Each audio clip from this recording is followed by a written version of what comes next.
본 방송에서 제공하는 투자 정보는 투자 판단에 대한 조언입니다. 방송에서 제공하는 주식의 가치, 가격 상승 및 하락에 대해서는 방송사에서 보장하지 않습니다. 네, 주식 랩소디 오늘도 함께 합니다. 자, 시장에 관한 다양한 이슈들과 분석들 저희가 모아봤습니다. 자, 오늘도 본부장님과 함께 할게요. 네네. 본부장님 안녕하세요. 안녕하세요. 반갑습니다. 네.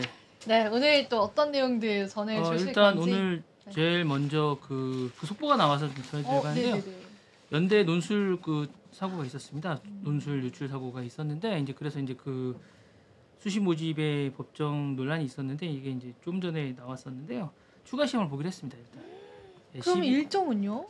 12월 8일 날 추가 2차 시험을 보고요. 오늘 입장문이 나왔습니다. 그래서 일단은 1차 시험에 했던 그 합격자 명단이 있습니다. 그러니까 그분들은 일단 261명에 대해서는 전원 합격시키는 걸로 1차 합격했던 분들은 합격시키고 추가로 261명을 더 뽑겠다고 합니다. 그래서 12월 8일 날 이제 시험을 2차 시험을 일요일입니다. 시험을 보게 되고 그다음에 발표일은 12월 13일이라고 합니다. 1차가 그렇고요. 2차는 26일 이전에 발표를 해서 총 그러니까 이제 2배수를 뽑게 되는 거죠. 사실은 이제 이번에 자연계 논술에서는 전체 1444명 중에 9,666명이 지원했습니다. 엄청나게 한 10,000명 정도가 지원한 겁니다.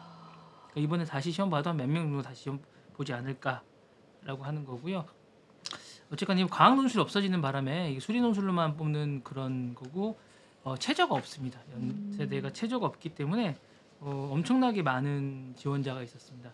명문대고 최저가 없고 그러다 보니까 엄청나게 많은 분들이 이제 시험을 보게 됐고요. 그런 부분들 때문에 이제 논란이 많았고 그 부분에 대해서 이제 문제가 있었습니다. 그러니까 지난달 12일 날 이제 논술 시험이 치러졌는데 수능 전이었습니다. 그래서 문제지를 1시간 전에 배포를 했었고 이 일부가 사실은 유출됐다는 의혹이 있었습니다. 그러니까 사진을 찍어서 누군가가 보냈고 그거를 이제 미리 알게 됐다라는 얘기하면서 맞아요. 그 얘기 저희 지난번에 다뤘잖아요. 그래서 이제 그 부분 때문에 했는데 연대는 일단 이 부분에 대해서는 불복해서 이의를 냈지만 이게 받아들여지지 않았고요. 즉시 항고를 해서 이제 시험에 관한 본안 취지는 다음 달 5일인데 이날 이거를 발표하고 나서 할지 안 할지를 하게 되면 너무 소란할 것 같아서 아마 오늘 이 연세대가 이런 결정을 하게 된 것 같습니다.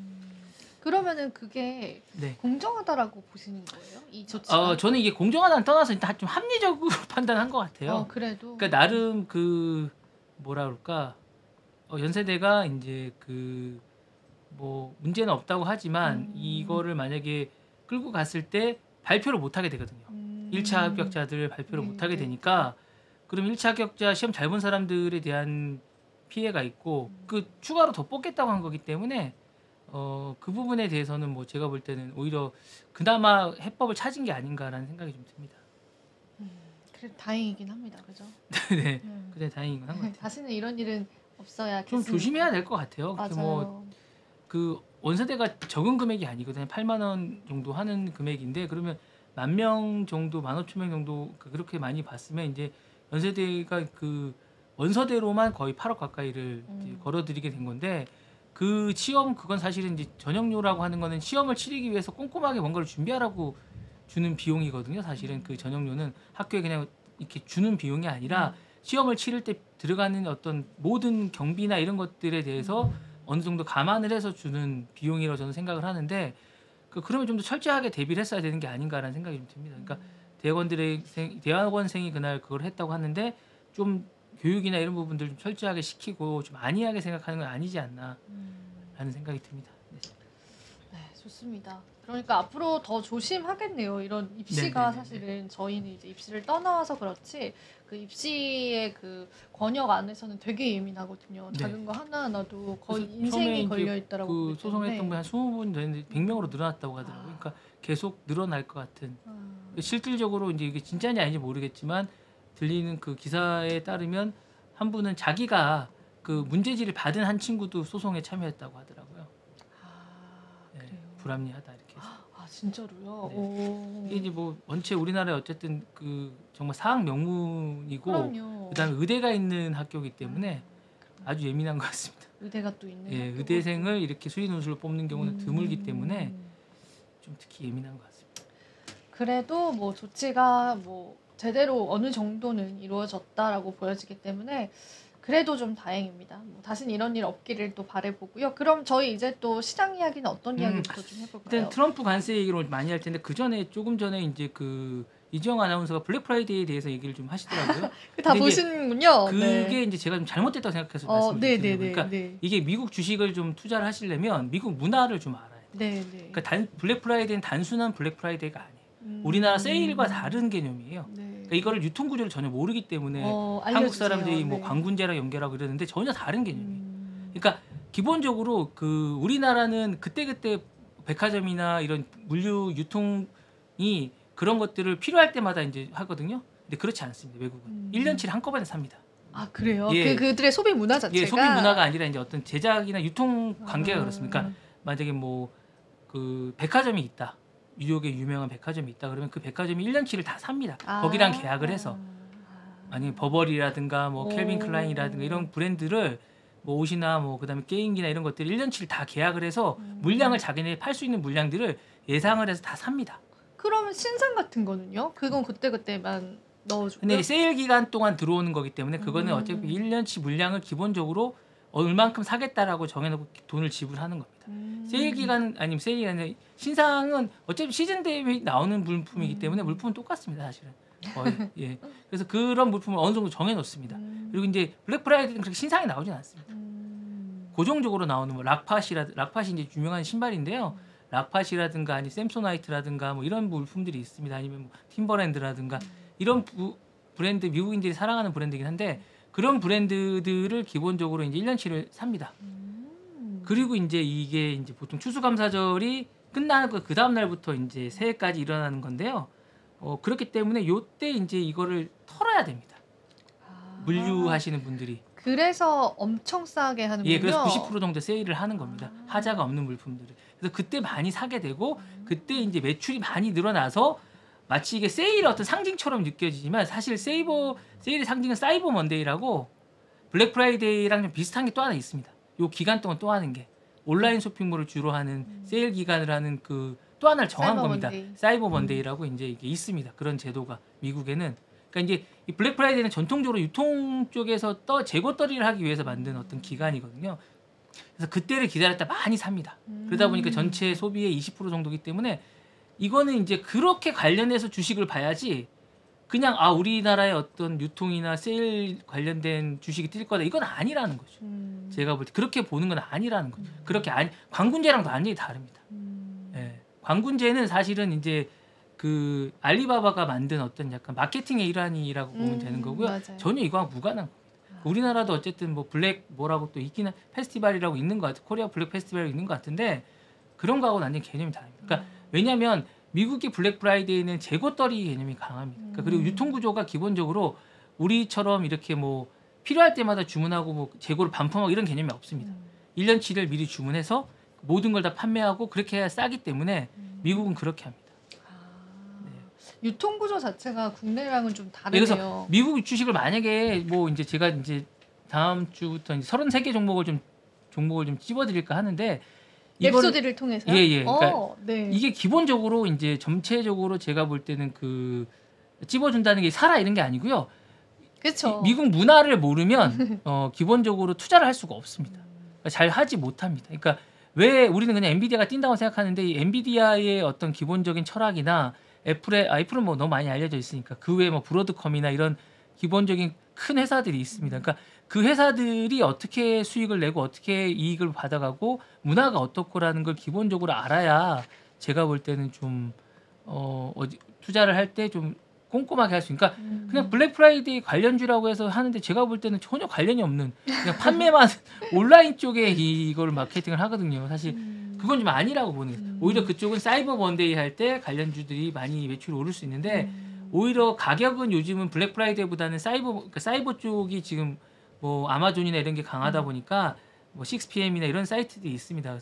그래서 노스닷컴이나 이런 데가 있는데 기본적으로 그런 데들은 그 기간이 엄청 쌉니다. 그러니까 기간은 거의 비슷하거든요. 네. 그러니까 블랙 프라이데이 끝나자마자 기간이 29일까지인데 블랙 프라이데이가 네. 이번 달 29일까지 미국 시간으로 동부 시간으로 29일까지인데 그거 끝나 바로 사이버 먼데이 하거든요. 그때 사시면 쌉니다. 그러니까 이게 사실은 백화점이나 유통 채널들이 가지고 있던 재고를 판매하는 맞습니다, 거기 맞습니다. 때문에 네. 그게 기업의 이익으로 이어지진 않는다라는 거죠. 그렇습니다. 네. 네, 그래서 네. 우리가 관련주로 네. 그 관련 기업을 보는 것이 소용이 없다 사실상. 저는 그렇게 봅니다. 그쵸, 그래서 사실은 그렇게. 안 뛰는 게 그런 거 미국에 영향이 없는 게 그런 건데 사실은 우리는 그런 왜 뭔가 안 뛰지? 관련주인데 네, 네, 왜 네. 안 뛰지? 이렇게만 네, 그 해석을 전혀 하는 다른 거죠. 개념입니다. 그렇죠. 네. 큰 걸 배워가. 그러니까 사이버 먼데이 때 어쨌든 좀 관련주들은 뛸 수 있거든요. 네. 왜냐하면 할인율도 그때 훨씬 네, 높습니다. 네. 온라인으로 판매하기 때문에 그리고 이제 문화가 좀 바뀌면서 블랙 프라이데이보다는 미국에서 요즘 사이버 먼데이를 더 쳐주거든요. 네. 네, 네. 그러니까 그런 식의 뭔가가 패턴도 바뀌고 있고 우리는 블랙 프라이데이가 좀 이제 그 좀 익숙해서 뭐 입에도 잘 붙고 오래전부터 들어서 그런데 사실은 이제 온라인 우리 직구를 많이 하지 않습니까? 네. 그러니까 사이버 먼데이를 노려라. 저는 개인적으로 그렇게 생각하고 싶고 차라리 우리도 연계된 뭔가를 판매하려면 그렇게 하는 게 나을 것 같고요. 우리나라 분들도 거기서 살 수가 있어요. 우리나라 제품 많이 있거든요. 예, 그러니까 훨씬 쌉니다. 좋은데요. 예, 네. 그러니까 왜 이렇게 하는지 모르겠는데 국내보다 네. 훨씬 싸게 팝니다. 네. 저도 이제 외거를 산 적이 있는데 사이버 먼데이 기간 동안 뭐 코롱 제품이라든가 그다음에 뭐 카카오 캐릭터 상품들도 있습니다. 네. 훨씬 쌉니다. 캐릭터 좋아하시나요, 카카오? 아니 그런 게 아니라 싸서 이제 제가 한번 사봤는데 어쨌든 직구 비용을 빼고 남을 정도로 저렴하기 괜찮아요? 때문에 네네. 저도 나중에 사이트 좀 알려주세요. 아니 아마존 가서 아마존에서 예, 그냥 아마존에서 사이버 하시면 먼데이 되고 날 예, 그렇게 해서 사이버 먼데이 기간 직구인데도 싸다는 훨씬 거죠. 싸죠. 배송비를 네, 많이 네, 했는데도 네. 배송비는 별로 비싸지 않습니다. 사실. 요즘에 그죠. 네, 네, 테무나 알리도 저는 네. 이용을 하기 때문에 네. 그렇게 아니면 비싸지 베레지를 이용한다거나 네. 어쨌든 직구에 관해서 다음에 한 시간이 되면 제가 좀 알려드릴 텐데 그런 부분들에 대해서 하면 좋을 것 같고요. 그다음에 뭐 박싱데이라고 있어요. 그래요? 그게 뭐예요? 박싱데이? 예, 그 기본적으로 이제 그런 부분들이 있는데 각 나라마다 이제 그 행사들이 다 있어요. 비슷한 게 그러니까 호주나 영국에 있는 그쪽 계열은 박싱데이라고 그래서 블레이 프라이데이랑 비슷한 그런 행사입니다. 명품이나 명품관이나 백화점 쪽에서 높은 할인율로 이제 하게 되는 그런 기간에 이제 하는 거고요. 기본적으로 할인율이 되게 높습니다. 근데 이런 문화들은 전문적으로 이제 그 온라인 마케팅 이후에 계속 많이 일어나고 있는 게 아닌가라는 생각이 들고요. 일본은 프리미엄 프라이데이라고 경제 산업성의 홍보로 정하게 돼 있습니다. 예. 그래서 이제 뭐 그런 부분들을 또 하고 있고요. 그다음에 이제 트리키에나 이런 데도 이제 좀 쓰고 있습니다. 블랙 프라이데이 비슷하게 이제 전설의 금요일 같은 멋진 금요일 같은 단어를 쓰는 전설의 금요일 너무 좋다 이름. 네네 그런 식으로 해서 이제 또 행사를 하고 있고 요 기간 동안은 택배 회사와 우체국 업무가 마비된다고 합니다. 예. 그런데 왜 이렇게 하냐면 무슬림 쪽에서는 검은 자가 되게 나쁜 의미로 쓰인다고 합니다. 네, 진짜요? 그래서 이제 그걸 쓰지 않고 그래서 이제 이게 전설의 금요일, 멋진 금요일 뭐 이렇게 네 그렇게 쓴다. 블랙이라는 걸 안 쓰려고. 네, 그 단어가 되게 어려운 거였습니다. 중국에는 물론 여러분 잘 아시는 이제 광군제. 그렇죠. 그거 광군제. 예, 광군제가 있는데 원래 광군제는 그런 의미가 아닙니다, 사실은. 약간 그거 아니에요? 빼빼로데이 만들어가지고. 맞습니다. 그런 11자에 관련된 그런 겁니다. 그래서 그런 부분인 거고요. 기본적으로 이제 사이버 먼데이는 기본적으로 지금 이루어지는 데가 보니까 미국, 독일, 아일랜드, 아르헨티나, 영국도 하네요. 일본도 하고 중국도 여기 관련이 있는 것 같습니다. 그래서 칠레, 캐나다, 콜롬비아, 포르투갈 정도가 추수감자들 다음 월요일부터 시작하는 세일 기간이라고 보시면 됩니다. 이게 점점 더 제가 볼 때는 매출이 아르헨티나 같은 경우 10배 정도. 그래요? 아르헨티나 그렇게 네. 많이 사요? 예. 그리고 이제 캐나다 같은 경우는 온라인 유통사에 80% 여기 참여한다고 하고요. 칠레는 2011년부터 콜롬비아는 2012년부터 요거를 참여한다고 합니다. 아르헨티나는 14년부터 하고 온라인 쪽에서는 이게 진짜 촉진적인 거거든요. 사실은 우리나라도 새롭게 뭘 할 게 아니라 이런 마케팅을 그대로 좀 가면 어떡하라는 생각이 좀 들어요. 이런 거랑 같이 해서 그냥 좀 이렇게 제가 늘 얘기하지만 몸을 실어서 가는 게 좋을 거 아닌가라는. 그러니까 흐름에 맞춰서 네네네네. 그 파도의 흐름에 이렇게 맞습니다. 기대서 타서 네. 이렇게 이제 그렇게- 라인을 타서. 네, 그러니까 그게 이제 새롭게 마케팅을 뭘 하려고 그러면 되게 힘들거든요. 그래서 이제 그렇게 하는 것보다 이렇게 하는 게 나을 것 같고요. 광군제는 이제 독신을 기념하기 위한 중국의 기념일입니다. 독신이요? 네네네. 독신 분들이 있잖아요. 근데 네. 그게 소비랑 뭐 어떻게 연관이 돼요? 그러니까 이제 그 홀로 있는 모습이 일자를 여러 개 있다고 해서 이제 광군이라고 아. 합니다. 그거를 그래서 중국에선 광군이라고 하는데요. 독신 남성이라는 뜻입니다. 음. 광군이. 네. 그래서 뭐 단신절, 쌍심년이라고 11월 11일이거든요. 이제 이게 유래를 보니까 93년도에 중국 남경대학의 솔로 축제로 계기가 됐고요. 요거에 이제 알리바바에서 착안을 해서 알리바바 쪽에서 마윈이 이제 쇼핑으로 외로움을 달래보자. 모티브로 쇼핑으로 여러분을 달래자. 네. 엄청난데요? 네. 그래서 이제 처음에는 미비했다고 합니다. 근데 이제 원체 알리바바랑 이제 마윈 쪽이 원체 커지다 보니까 2017년에는 이 블랙 프라이데이 매출을 넘어섰다고 합니다. 원래 중국 무섭습니다. 맞아, 무섭죠. 한번 따라잡기 네. 시작하면은 무서운 것 같습니다. 네. 그렇게 해서 이어진 거고요. 사실은 이걸 이제 기본적인 역사와 어떤 배경을 좀 알아야 주식 투자를 하실 때 돈 무조건 뭐 저게 쇼핑과 연관되는가 보다 막연히 생각하실 게 아니라 좀 미국은 사실은 좀 합리적이고 문화를 좀 이해하면 뭔가를 투자하시기에 되게 편하고 알고리즘이 좀 있는 나라입니다. 네. 그러면 우리가 예측하기도 네, 예측하기가 쉽죠. 좀 편한 네. 나라입니다. 그러니까 그 변수를 별로 좋아하지 않는 나라입니다. 좋네요. 그리고 그래서- 신뢰를 바탕으로 그러니까 미국 책을 쓰잖아요. 수표 네. 책을 쓰잖아요. 그러니까 신뢰를 바탕으로 물론 그게 부도가 나기도 하지만 기본적으로 신뢰를 바탕으로 하고 그런 것들이 있는 나라기 때문에 그러니까 변수나 이런 것들에 뭐 이런 걸 별로 좋아하지 않습니다. 그리고 꾸준히 성실하고 꾸준히 뭔가를 해오는 것들에서 가치를 부여하고 이런 것이지 기본적으로 만짝하고 뭐 이런 것들을 좋아하지는 않습니다. 그래서 다들 국장을 떠나서 예측 가능한 미국 시장으로 가시나 네, 그런 것 봅니다. 같습니다. 네, 그렇습니다. 제가 또 잘못 알고 있었네요. 사제의 마음을 잘못 아시는 건 아니고 아까 이제 제가 얘기를 나누시는데 전문가분하고 얘기를 하시는데 이제 여러 가지를 얘기를 하시는데 잘 설명을 못 해주시는 것 같아가지고 제가 잠깐 그 부분에 관해서 제가 답답하셨어요. 예, 좀 답답하긴 하더라고요. 왜냐면 이제 그거를 제가 예전부터 이제 저도 이제 사실 쇼핑을 좀 좋아하거든요. 그래서 네. 직구를 초창기부터 해서가지고 그러니까 직구가 우리나라가 발달되기 전부터 이제 저는 아마존에서 이제 구입을 한 20년 전부터 구입을 했던 것 같아요. 거의 조금 이렇게 앞서 계셨었네요. 좋아해요 그런 걸. 오. 그러니까 너무 저렴하니까 너무 저렴합니다. 그러니까 지금은 많이 올랐는데 가격 차를 이제 비교해서 커피 같은 것도 엄청나게 싸고요. 20년 전이면은 진짜 거의 네네. 아무도 안 쓸 때였는데. 네네네. 그때쯤부터 했던 것 같아요. 그래서 그때 이제 이게 과연 올까라는 고민부터 시작해서 과연 한국으로 올까 물건이. 그래서 그렇게 하는데 싼 거는 정말 10분의 1 가격이고. 그러니까 쿠팡이 아마존의 기본적인 그런 걸 하고 있거든요. 알고리즘을 많이 따라하고 있어요. 그러니까 중고 제품 팔거나 뭐 이런 부분들 그다음에 뭐 거기는 이제 완전히 중고 제품뿐만 아니라 중고 제품뿐만 원래는 이제 아마존 책으로 시작한 건데 그렇게 시작하다가 이제 중고 책으로 시작한 건 알라딘처럼 이렇게 시작한 건데 그 나라가 이제 쇼핑으로 바뀌면서 중고에 관해서는 되게 중고가 중고 같지 않은 중고를 많이 팔거든요. 근데 그게 가격이 엄청나게 싸요.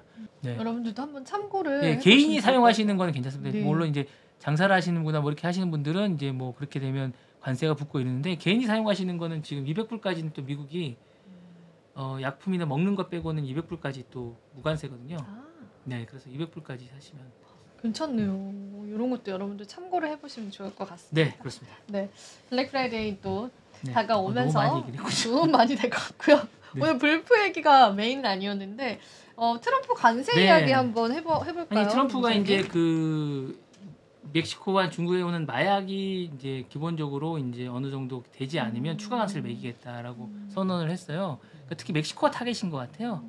페날린이라고 왜 이제 이렇게 멕시코 싫어할까요? 이민자 때문인가요? 예, 너무 많아요. 너무 많고 그다음에 이제 멕시코 기본적으로 이제 마약의 온상이기 때문에 멕시코를 마약을 집중적으로 때려서 많이 표현이 안 좋아요. 어쨌든 그걸 타겟팅을 해서 마약을 근절시키는 뭔가를 하면 인기를 없어요. 왜냐하면 이게 너무 소비 시장이 미국이거든요.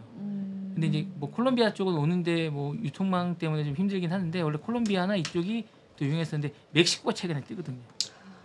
그래서 멕시코가 그 국경을 이용해서 오기도 하고 비행기를 타고 오기도 하는데 사실 멕시코가 제일 문제입니다. 국경이 너무 넓습니다. 너무 길고 땅굴도 파고 막 그럽니다. 거기. 그래서 이제 그런 부분들을 이제 마약국과 관련해서 이제 마약을 퇴치하면서 그러니까 더 문제는 멕시코 당국이 그걸 크게 신경을 쓰지 않는 부분에 대해서 이제 약간 미국이 괘씸해하고 있는 거죠. 그러니까 자기 나라에서 소비되는 마약도 아니고 미국에 소비되는 상당수의 마약을 보내고 있는데 우리가 왜 그 나라의 제품들을 그렇게 싸게 관세를 혜택을 줘야 되느냐라는 거죠. 그러니까 이제 멕시코 마약이 미국에 많이 유통이 되는군요. 예. 근데 이제 그 부분에 관해서 또 이제 안 그래도 마음에 안 드는데 네네네. 이제 관세적인 부분에서라도 맞습니다. 부과를 하겠다. 그리고 네네. 불법 이민자들도 너무 많이 넘어오시고 맞습니다. 예. 그런 부분이 있으니까 아이고 그건 이해가 갑니다. 좀 납득이 됩니다. 네. 그래서 기본적으로 이제 그랬는데 이제 그 관세를 강하게 하겠다라고 얘기했는데 시장에는 이게 크게 영향은 없었습니다. 어제 이제 사상 최고가를 이제 전반적으로 지수들이 기록을 했습니다. 그래서 다우존스 33일 평균 지수는 전날보다 123.74 포인트가 오른 44,860.31로 마감을 했고요.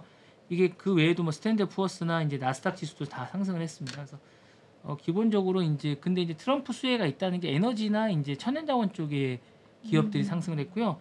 반도체는 상대적으로 많이 떨어졌습니다. 그리고 아직도 그 엔비디아는 140을 회복 못 하고 있습니다.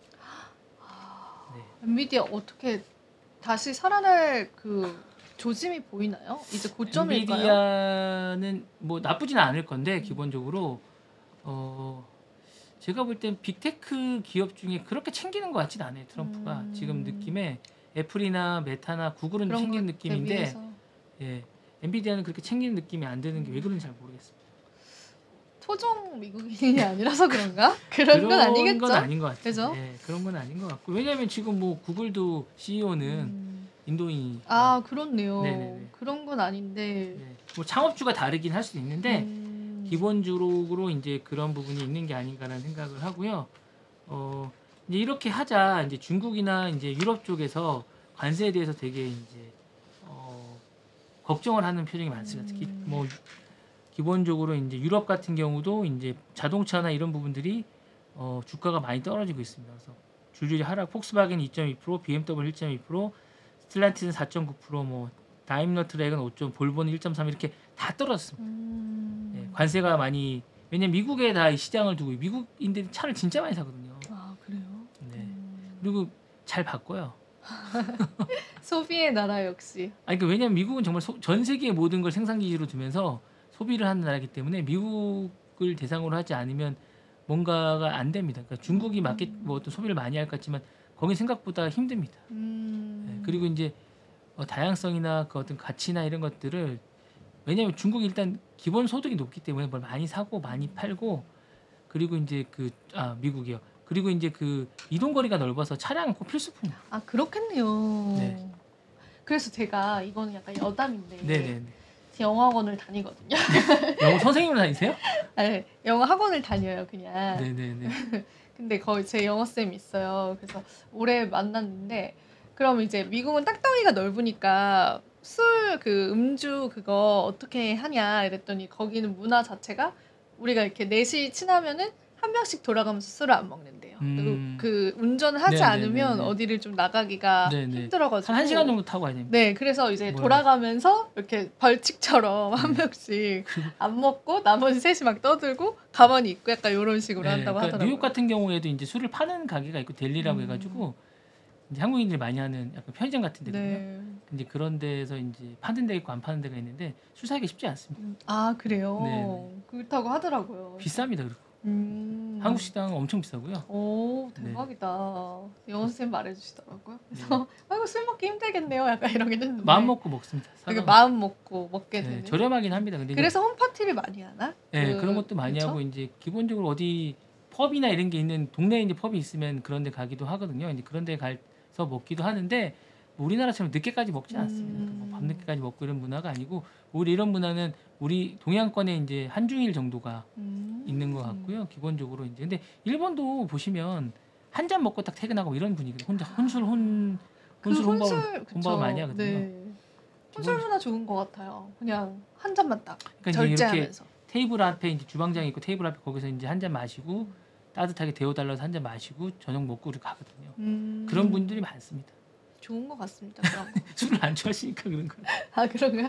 우리나라는 너무 많이 먹습니다. 그래서 네. 뭐 아무튼 그렇고요. 네. 그리고 또 무슨 얘기 좀 나눠볼까요? 비트코인 얘기 이제 좀 해주셔야 될 것 같아서 제가 제 혼자 뭐 얘기. 아니에요. 아직 시간 있어서. 시간 충분합니까? 네, 더 하셔도 됩니다. 네네. 일단 그러면 그 비트코인 얘기는 좀 이따 해주시고요. 네. 이제 구글 관련해서 좀 얘기가 나왔습니다. 저 궁금합니다. 구글 요즘에. 근데 이제 이게 사실은 그 도널드 트럼프 이기를 좀 기대하고 있어요. 구글은. 구글이? 왜냐하면 이제 빅테크를 대우할 건 분명하기 때문에. 근데 연방법원이 그래도 자기는 출범해도 예정대로 진행하겠다. 해체시키겠다는 거죠. 진짜 그럴 권한이 있는 거죠? 법상으로는 있습니다. 근데 가만히 이제 이 나라도 사람이 하는지라 영향을 안 받을 수는 없거든요. 근데 저는 해체 안 된다고 봅니다. 아 그래요? 그래요. 네, 이 기간 동안은 해체 안 되지 않을까라는 생각이 듭니다. 왜냐하면 일단은 의지가 중요하거든요. 그러니까 그 전 바이든 정부 때는 그걸 해체하는 거를 국가의 어떤 의지로 생각을 했다면 트럼프 정부는 그런 게 좀 없는 것 같습니다. 그러니까 트럼프 정부는 국익에 도움이 되느냐 안 되느냐가 제일 중요하죠. 중요한데 그 해체가 도움이 안 된다고 생각하거든요.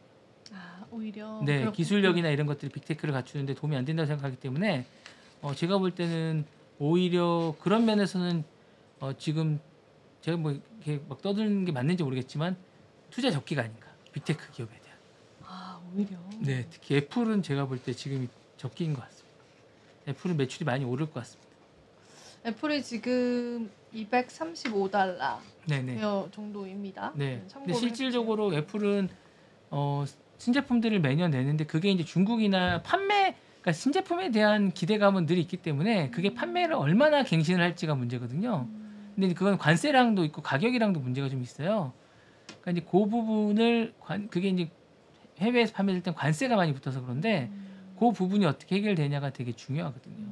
그러니까 이제 애플 같은 경우는 아이폰이 10만 원만 사도 엄청나게 싸다고 생각하거든요. 그러니까 관세가 좀 잘 조정이 돼서 근데 이게 전자기기이기 때문에 관세가 무조건 붙거든요. 네, 200불이 넘고 그래서 붙습니다. 관세 리스크 온 산업이 영향을 받는 것 같습니다. 네네. 그래서 관세 이제 리스크는. 트럼프가 이제 그 부분을 얘기하는데 어쨌거나 전반적으로 얘기를 하고 계시고 많은 전문가들도 지금은 그 소프트웨어 쪽은 주가가 뜰 거라고 생각을 하는데 반도체 쪽은 좀 그렇게 밝지 않다라고 보는 것 같아요. 그래서 빅테크 쪽에 소프트웨어를 하는 기업들은 지금 소프트웨어 좀 좋아요, 주들이. 네. 뉴욕에서도. 네, 그러니까 그런 부주들을 좀 유심히 보시고 그런 주들이 상승세인 것 같고 반도체나 이제 이런 쪽 반도체는 제가 볼 땐 엔비디아 정도는 대장주기 때문에 가능한데 나머지 주식들은 조금 AMD나 뭐 이런 주식들은 조금 퀄컴도 인수를 이번에 포기했잖아요 얼마 전에 예, 인텔 인수를 포기했었는데 그런 것들은 좀 유심히 볼 필요가 있으실 것 같아요. 좀 꼼꼼하게 보셔야 될 것 같은. 근데 이제 수익을 많이 내시고 이러려면 제가 볼 때 소프트웨어 쪽에 기술력을 가진 탄탄한 기업들 좀 보시면 제가 볼 때는 괜찮지 않겠냐라는 생각이. 이제는 하드웨어에서 소프트웨어로 왔다. 그러니까 정권의 보시는 의지가 거죠? 어디냐도 되게 중요하기 때문에 근데 이제 트럼프 정부는 빅테크 기업들에게 그 소프트웨어 쪽에 필요로 하는 게 많이 있습니다. 그러니까 하드웨어 쪽에 필요로 하는 것보다. 그러니까 어떤 국가 방위 체계나 이런 것들은 다 소프트웨어로 이루어지는 거거든요. 하드웨어는 미국이 넘버원입니다. 그러니까 그 더 이상 뭐 따라갈 데가 없기 때문에 뭐 방위 산업이나 이런 게 따라갈 데가 없는데 지금 보면 이쪽이 더 나은 것 같습니다. 제가 보기에. 참고로 여러분들 해보시면 좋겠습니다. 네. 투자 판단에 대한 조언일 뿐입니다. 가치 판단과 상승 하락은 네네. 보장되지 않습니다. 네. 네, 그러면은 이제 코인 시장으로 저희 한번 넘어가 봐서 9만도 떨어지겠는데요, 제가 볼 때? 지금 93,000입니다. 그러니까요. 네. 이러다 9만 선 붕괴되는 거 아니에요? 뭐 지켜봐야겠죠? 네, 장담할 수는 없는데 오히려 좀 떨어졌으면 좋겠어요. 매수 좀 하시게요? 네, 저는 그렇습니다. 조금 오히려 너무 급격하게 올라서 저는 지금이 좋습니다. 근데 이제 뭐 너무 많이 떨어지면 다들 싫어하시겠죠. 그래서 오늘은 이제 가격 이야기는 지금은 좀 크게 의미가 없을 것 같고요. 그 관련해서도 제가 어제도 말씀을 드렸었고 뭐 시간 많지 않지만은 최대한 다룰 수 있는 뉴스들 많이 다뤄볼게요. 테더 이야기 해보겠습니다. 네네네. 이제 테더가요 마약 거래에 굉장히 많이 쓰인다고 해요. 그래서 이 기사 자체는 나온 지는 좀 됐는데 오늘 그러니까 새벽에 또 하나 떴어요. 실제로 멕시코 지금 안 그래도 아까 멕시코 마약 말씀해 주셔서 그때 얘기를 할까 하다가 이제 어쨌든 자료도 보여줘야 되고 하니까 제가 좀 얘기를 밀어놨는데 이제 멕시코 마약으로 테더로 거래를 많이 하나 봐요. 마약 밀매 같은 것들을. 그래서 월스트리트 저널에서 뉴욕 남부지검에서 테더가 발행한 스테이블 코인이 마약 거래, 테러, 해킹 등과 같은 불법 행위를 지원하는 데 사용하거나 자금 세탁하는 데 사용됐는지를 이제 집중적으로 타겟화해서 지켜보고 있다는 소식이 나왔습니다. 그래서 사실 이 스테이블 코인 자체가 고정화폐예요. 1달러 주면 1스테이블 코인. 요 가격대를 굉장히 잘 유지해주고 있다 보니까 너무나 통화로 쓰기가 좋은 거예요. 달러를 대체하는 통화로. 그래서 전 세계에서 굉장히 많이 쓰이기도 하고 저도 이 테더를 사용을 해보기도 했었고 이제 USDT 하루 거래량이 264조 원으로 상당히 큽니다. 암호화폐 거래량 중에 가장 많고요. 시가총액도 상당히 크고 그리고 이 기업이 수수료로 취하는 이득도 정말 상당해서 현금 보유량이요. 제가 예전에 알기로는 이 기업의 현금 보유량이었나 이익률이 어떤 멕시코였나 어떤 국가의 미국 국채 보유량보다 더 높은 이익률을 가지고 있대요. 그 정도로 지금 이제 캐시적으로 성장을 많이 한 회사인데 일단은 지금 테더에 집중적인 이제 조사가 들어갔고 이게 아무리 이제 트럼프가 친암호화폐 정책자이다라고 하더라도 멕시코와 연관이 되어 있다라고 한다면 테더사에 관한 이런 조사는 멈추지는 않을 것 같아요. 그래서 실제로도 오늘도 관련한 보고서가 나왔더라고요. 그래서 테더 측에서는 이제 범죄자를 돕거나 제재하는데 어떤 식으로든 관여하고 있다는 주장은 터무니없다라고는 이야기를 하고 있지만 실제로 보고서 하나가 나왔는데 이거는 이제 그 보고서에서 나왔던 그림이에요. 어떻게 이제 멕시코 내에서 비트코인 테더를 통해서 거래가 이루어지고 마약 거래가 어떻게 이루어지는지 그거를 이제 보고서를 통해서 나왔던 게 이제 포털에 있더라고요. 그래서 제가 가지고 왔던 부분이어서 테더 쪽에 관해서는 미국 당국의 이제 수사는 계속될 수 있고 마약 그리고 자금 세탁 추가적으로 테러 자금 요거에 다 쓰인다라고 하고 또 제가 자료는 준비 못 해왔는데 북한 쪽에서 예전에 업비트 거래소 해킹해가지고 돈을 단추했던 그 사건이 있었거든요. 해킹 사건. 근데 이제 북한 해커가 업비트의 거래소에 있는 암호화폐를 해킹을 해서 가지고 있다가 이더리움을 이제 비트코인으로 바꿔서 여러 그 나라의 그 거래소에 분산을 시켜놨었어요. 그 중에 프랑스도 있었는데 프랑스 당국에서 이거를 잡아서 국내로 송환을 해줬다라고 해요. 그래서 그 사건들도 오늘 시장에 있었기 때문에 챙겨보시면 좋겠고요. 그리고 이제 CFTC 이야기를 오늘은 하면은 거의 시간이 끝날 것 같습니다. 일단 트럼프가 암호화폐 규제에 대해서 CFTC의 권한 확대를 검토를 했습니다. 제가 CFTC에 관해서는 많이 말씀을 드렸어요.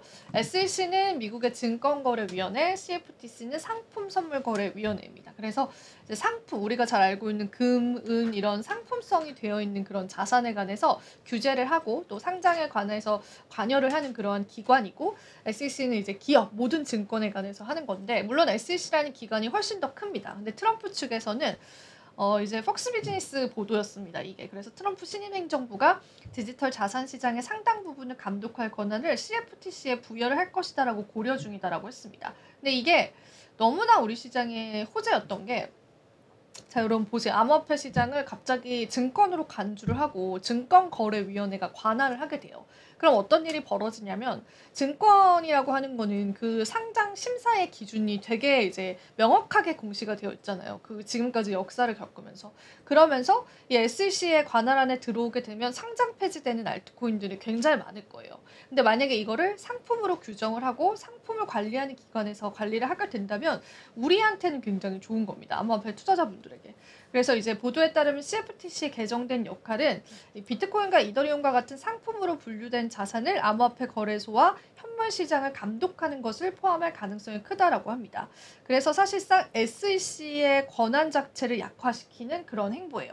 자, 우리가 시장에서 SEC의 위원장이 이제 사임한다. 그거를 이제 트럼프가 공약으로 내세웠는데 그거와 더 나아가서 암호화폐 시장에 관한 SEC의 권한을 대폭 축소시키겠다라는 겁니다. 그러면은 시장에선 당연히 환호를 할 수가 있겠죠. 근데 이제 뭐 이렇다고 해서 시장이 당장 움직이지는 않았어요. 그 부분들을 여러분들 같이 참고를 해보시면 좋겠고요.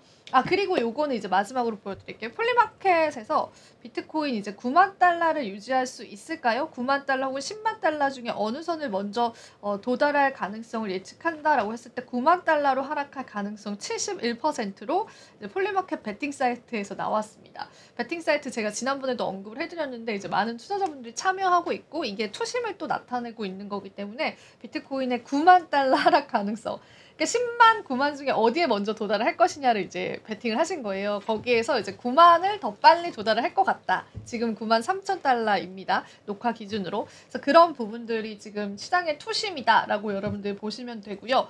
지금 조정이 좀 나와 있습니다. 이 조정이 언제까지 이어질지는 제가 또 시장에서 다양한 힌트들 보면서 여러분들께 브리핑 좀 도와드리도록 하겠습니다. 자, 오늘 암호화폐 브리핑 또 여기서 마쳐보도록 할게요.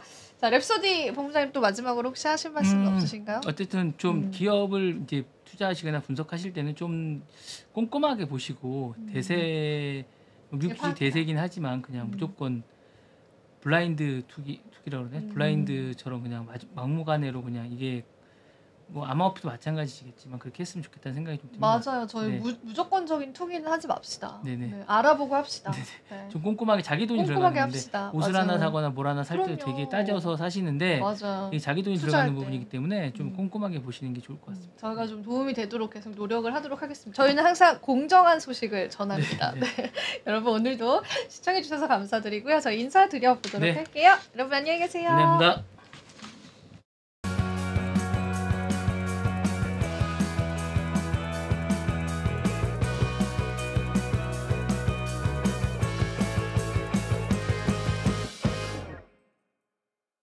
시청자 여러분 안녕하세요. 국내외 모든 경제 뉴스를 한눈에 파악해드리는 모두의 증시 진행의 최미주입니다.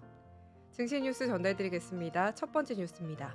첨단 반도체와 인공지능 분야에서의 경쟁이 치열해지면서 중국 기업들이 해외에서 핵심 인재를 영입하려는 움직임이 눈에 띄고 있습니다. 미국 실리콘밸리와 유럽, 대만 등에서 거액의 연봉과 조건을 내세운 중국 기업들의 인재 영입 시도가 활발히 이루어지고 있다는 보도입니다. 월스트리트 저널에 따르면 중국 통신 장비 업체 화웨이는 최근 네덜란드의 반도체 장비 업체 ASML의 협력사인 독일 자이스에서 근무하는 직원들에게 이직을 제안하며 일부 직원에게는 최대 3배의 급여를 제시했다고 전했습니다. 비록 이 제안에 응한 직원은 없었지만 독일 정보당국은 이를 지식재산권 침해 우려로 조사하고 있습니다. 대만은 중국 측의 인재 영입에 대해 엄격히 규제하고 있으며 이미 중국 기업 8곳을 고발한 바 있습니다. 또한 한국 당국은 중국을 비롯한 국가들에 대해 민감한 기술 유출에 대한 처벌을 강화하고 있다고 전해졌습니다. 유럽과 미국 정보기관들은 중국이 기술 당국이 되기 위해 해외 인재 영입을 중요한 수단으로 삼고 있다고 우려하고 있습니다. 실제로 미국의 반도체 업체 펜토매트릭스는 지난해 의회에서 중국 기업으로 이직한 직원들이 영업 기밀을 유출했다고 증언한 바 있습니다. 또한 ASML과 그 협력업체에서 근무했던 직원들이 최근 중국 기업으로 이직하는 경우가 잇따르고 있으며 화웨이는 대규모로 엔지니어들에게 이직 제안을 하고 있는 것으로 파악됐습니다. 그러나 ASML은 자사 직원들에 대한 특이한 채용을 제안을 확인하지 못했다고 밝혔습니다. 이와 함께 중국의 전자상거래 기업 알리바바와 프랑스의 AI 스타트업 미스트랄로 실리콘밸리에서 AI 관련 인재를 채용하는 등 인재 영입 활동을 강화하고 있는 것으로 전해졌습니다. 글로벌 기술 산업에서 핵심 인재 확보 경쟁이 치열해지고 있으며 각국의 규제와 경쟁이 더해지고 있는 상황입니다. 첨단 기술을 둘러싼 글로벌 경쟁이 심화하는 가운데 각국은 핵심 인재 확보를 위한 노력을 강화하고 있습니다.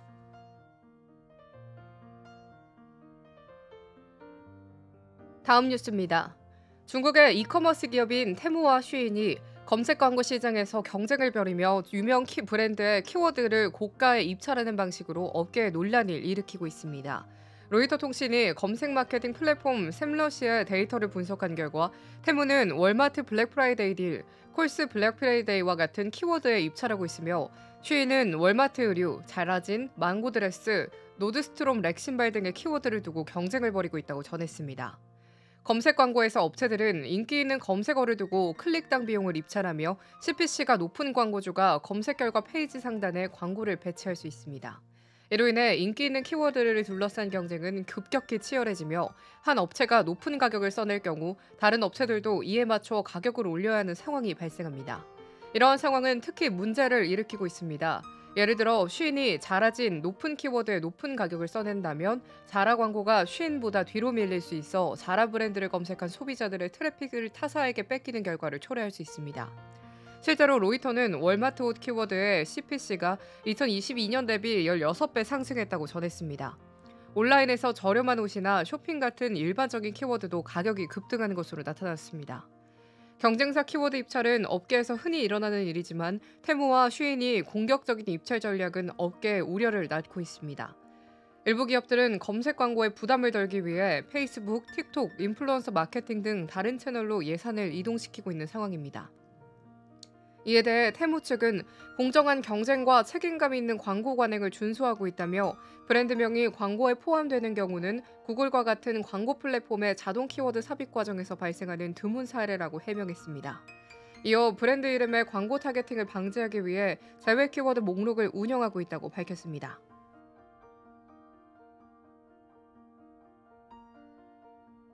다음 뉴스입니다. 미국 루이지애나주 뉴올리언스 제5연방 항소법원은 북한 해킹그룹이 가상화폐를 세탁하는 데 사용한 소프트웨어에 대해 미 정부가 부과한 제재를 철회하라고 판결했습니다. 블룸버그 통신에 따르면 이 항소법원은 북한 해킹그룹이 가상화폐 믹서인 토네이도 캐시를 이용해 약 4억 5,500만 달러, 우리 돈 약 6,359억 원 이상을 세탁한 사건과 관련해 미 재무부의 제재가 권한 남용에 해당한다고 결론지었습니다. 가상화폐 믹서란 가상화폐를 여러 조각으로 나눠 누가 송금했는지 추적할 수 없게 만드는 기술로 거래의 익명성을 강화하는 서비스입니다. 이를 반복적으로 사용할 경우 자금 추적과 현금화 여부 등을 확인하기 어려워집니다. 이번 판결은 지난해 8월 텍사스 연방법원이 토네이도 캐시에 대한 제재는 정당하다고 내린 1심 판결을 뒤집은 것입니다. 미 재무부는 2022년 8월 토네이도 캐시가 70억 달러 이상의 가상화폐를 세탁하는 데 사용됐으며 그중 일부가 북한 해킹그룹 라자루스가 탈취한 4억 5,500만 달러에 해당한다고 발표했습니다. 이에 따라 미국 내 토네이도 캐시의 자산은 동결되고 미국인들의 거래가 금지됐습니다. 하지만 토네이도 캐시의 이용자들은 이 믹서가 북한 해킹그룹에 의해 악용된 것일 뿐 미국 법에 따라 제재 대상이 아니며 오히려 이를 악용하는 악의적인 개인과 단체가 제재 대상이 되어야 한다고 주장하며 소송을 제기했습니다. 미 가상화폐 거래소인 코인베이스의 최고 법률 책임자 폴 그로왈은 소셜미디어를 통해 이번 판결을 환영하며 범죄자들이 가상화폐 프로토콜을 악용하기를 원하지 않지만 일부 악의적인 상용자가 있다는 이유로 오픈소스 기술 전체를 차단하는 것은 부당하다고 밝혔습니다.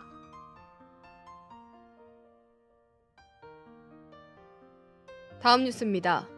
내년 1월 조 바이든 행정부의 정권 교체를 앞두고 미국 정부가 거대 기술 기업들을 겨냥한 반독점 조사를 이어가고 있습니다. 그중에서도 마이크로소프트가 현재 전방위적인 반독점 조사에 직면하는 것으로 전해졌습니다. 블룸버그 통신은 현지 시간 27일 복수의 익명 소식통을 인용해 미 연방거래위원회가 MS에 대해 클라우드 컴퓨팅, 소프트웨어 라이선싱, 사이버 보안, 인공지능 제품 등 다양한 분야에서 광범위한 조사를 시작했다고 보도했습니다. 특히 주목받고 있는 부분은 MS가 자사 오피스 소프트웨어와 보안 소프트웨어를 자사 클라우드 서비스와 묶어서 판매한 방식입니다. MS는 MS 엔트라 ID라는 보안 소프트웨어를 클라우드 서비스에 접속하는 이용자 인증을 지원하는 형태로 제공하고 있는데 경쟁사들은 이를 비판하며 라이선싱 조건과 소프트웨어 및 클라우드 서비스를 함께 묶어 판매하는 방식을 문제 삼고 있습니다. 또한 화상회의 서비스 업체인 줌 커뮤니케이션 등은 MS가 엑셀과 같은 인기 소프트웨어를 구매한 고객에게 자사 화상회의 소프트웨어인 팀스를 무료로 제공하는 것이 반경쟁적이라고 주장해왔습니다. FTC는 지난 1년 동안 MS의 경쟁사와 협력사들과 비공식적인 면담을 진행한 후 MS의 사업 관행에 대한 정보를 수집하고 있으며 최근에는 수백 장에 이르는 정보 요구서를 MS 측에 보내 조사의 속도를 내고 있는 상황입니다. MS는 수십억 달러 규모의 소프트웨어와 클라우드 서비스를 미 정부에 공급해왔으며 최근 발생한 사이버 보안 사건들이 FTC 조사의 촉매체가 된 것으로 보입니다. 블룸버그는 이번 조사가 내년 1월 도널드 트럼프 차기 행정부가 들어서기 전에 바이든 행정부의 반독점 정책을 지지했던 리나칸 FCC 위원장이 마지막 공세를 펼치는 것으로 분석하고 있습니다. 한편 MS에 대한 이번 조사는 약 20여 년 만으로 이번에도 미 당국은 MS가 윈도우 OS와 브라우저 등을 묶어 판매한 것에 대해 반독점 소송을 제기했으나 회사 분할을 추진하지 않고 MS와 합의하면서 사건을 마무리한 바 있습니다.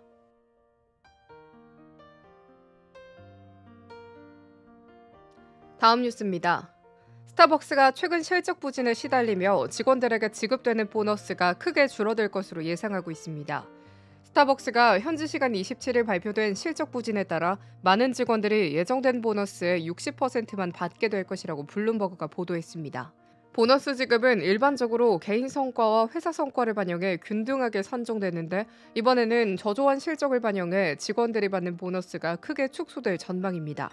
스타벅스는 9월 29일 마감된 회계연도 동안 매출이 1% 미만 증가하는 데 그쳤으며 영업이익은 8% 감소했습니다. 이처럼 낮은 실적은 2020년 코로나19 여파로 인한 매출 감소 이후 처음으로 실적 성장률이 두 자릿수에서 한 자릿수로 급격히 둔화된 결과입니다. 전문가들은 광범위한 인플레이션, 긴 대기 시간, 부정확한 주문 처리 등으로 인한 고객 불만 등이 겹친 결과라고 분석하고 있습니다. 또한 최근 발생한 이스라엘과 팔레스타인 간의 전쟁으로 인해 발생한 불매운동도 스타벅스의 실적에 타격을 준 것으로 전해졌습니다. 이에 대해 스타벅스의 브라이언 니콜 신임 CEO는 고객을 되찾기 위한 전략을 근본적으로 바꿔야 한다며 우리는 명확한 계획을 가지고 스타벅스를 성장으로 되돌리기 위해 빠르게 움직이고 있다고 강조했습니다. 한편 스타벅스의 주가는 올해 들어 6% 상승에 그친 반면 S&P 500 지수는 약 26% 상승했습니다. 스타벅스는 현재 실적 회복을 위해 다양한 전략을 모색하고 있는 것으로 보입니다. 스타벅스가 실적 부진을 극복하기 위한 방안을 마련하고 있지만 실적 회복에는 시간이 걸릴 것으로 예상됩니다.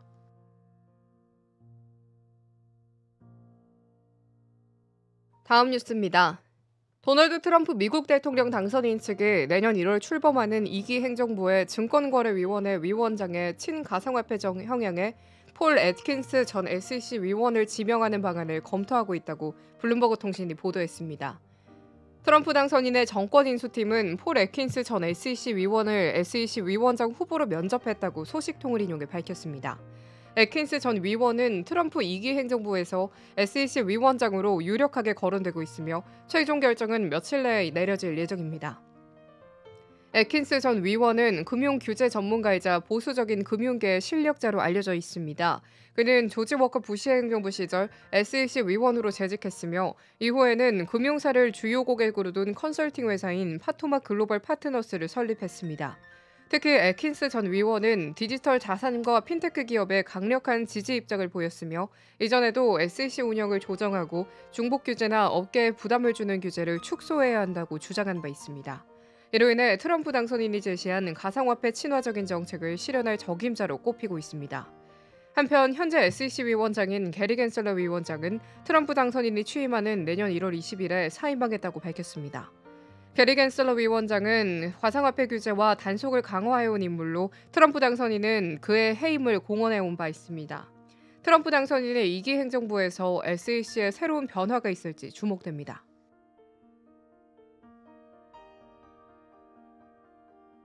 다음 뉴스입니다. 롯데그룹이 롯데월드타워를 담보로 제공하며 롯데케미칼의 신용도와 안정성을 강화할 계획입니다. 이와 함께 사채권자들과 사채관리계약 내 재무특약을 없애는 방안도 추진하고 있다고 밝혔습니다.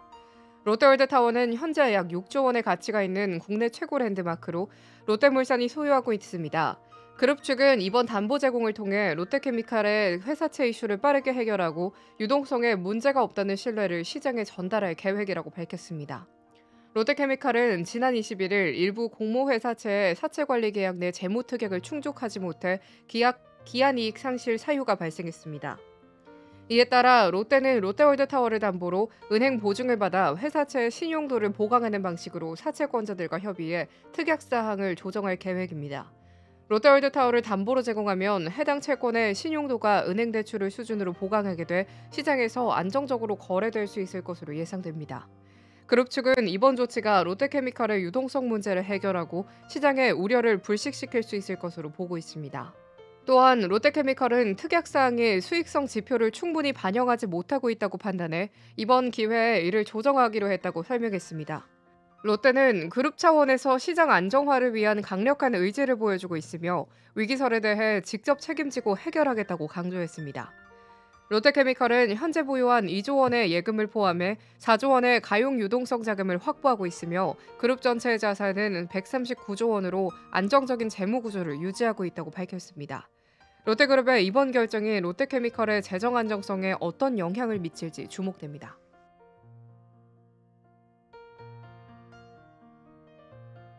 이상으로 모두의 증시 마칩니다. 본 방송에서 전달드린 내용은 투자 판단에 대한 조언일 뿐 해당 자산의 상승과 하락을 보장하지 않습니다. 시청해주신 여러분 고맙습니다.